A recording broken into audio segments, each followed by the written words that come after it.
So I don't really know what's going on right now with this Earth is flat thing.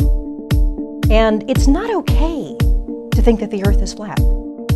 If you want to think the world is flat, go right ahead. And it's not okay to think that the Earth is flat. Go right ahead. That's a hard thing for me to even start talking about because there are so many proofs that the Earth is round, it's difficult to know where to start.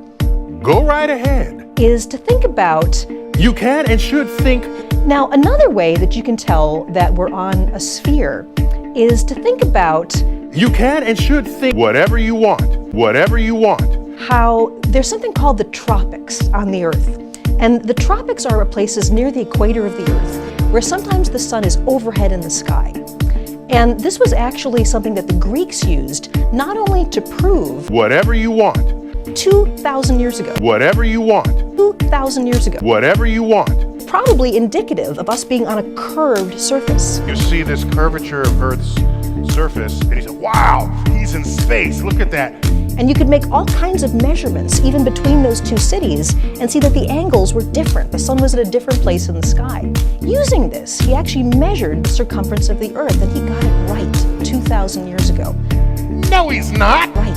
2,000 years ago. 2,000 years ago. Go right ahead. And Eratosthenes noticed that there was a town called Syene, and on a certain date, the sun would actually shine straight down to the bottom of a well, directly overhead. You could look down a well and see the sun shining back at you. And on the very same date, farther away in the city of Alexandria, that didn't happen. That didn't happen. The sun was not directly overhead, it was a slight angle. Whatever you want. As I was talking to the folks from Sempra, they were explaining that this location is almost optimal for solar power generation. Not only because it's flat, transmission lines were already here, the sun is traveling and there's no haze and it's absolutely clear, and so this is an extraordinary opportunity for the community. If some of these folks were around when Columbus set sail, that didn't happen. If these guys were around when Columbus set sail, that didn't happen. They must have been founding members of the Flat Earth Society. That didn't happen.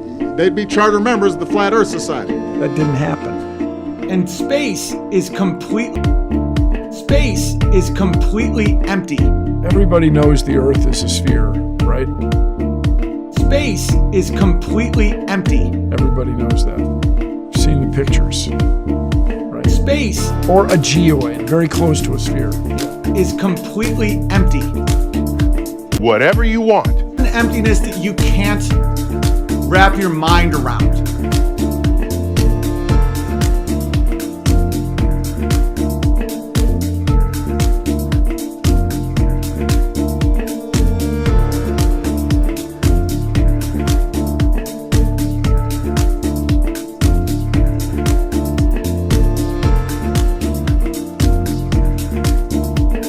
It has no atmosphere, it has nothing. It is the absence of everything.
it's not okay. Whatever you want. It can actually show you the shape of the Earth. Go right ahead. You know, with binoculars, you can see planets. You can see Saturn and Jupiter. You can see Mars with a telescope, the sun, the moon, everything else you see in the solar system is a sphere.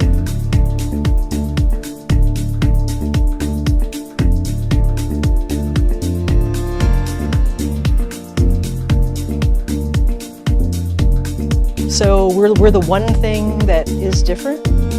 You know, and that actually made somebody who was more interested in actually hearing information. That actually got them to think. They were like, "You're right. You know, everything else we take a picture of is a sphere."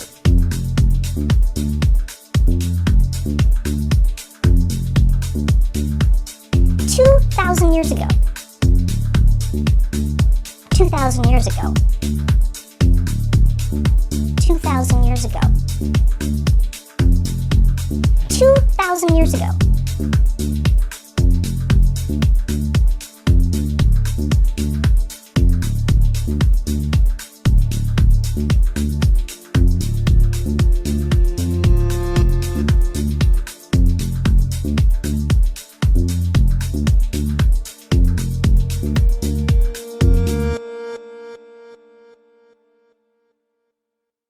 Whatever you want.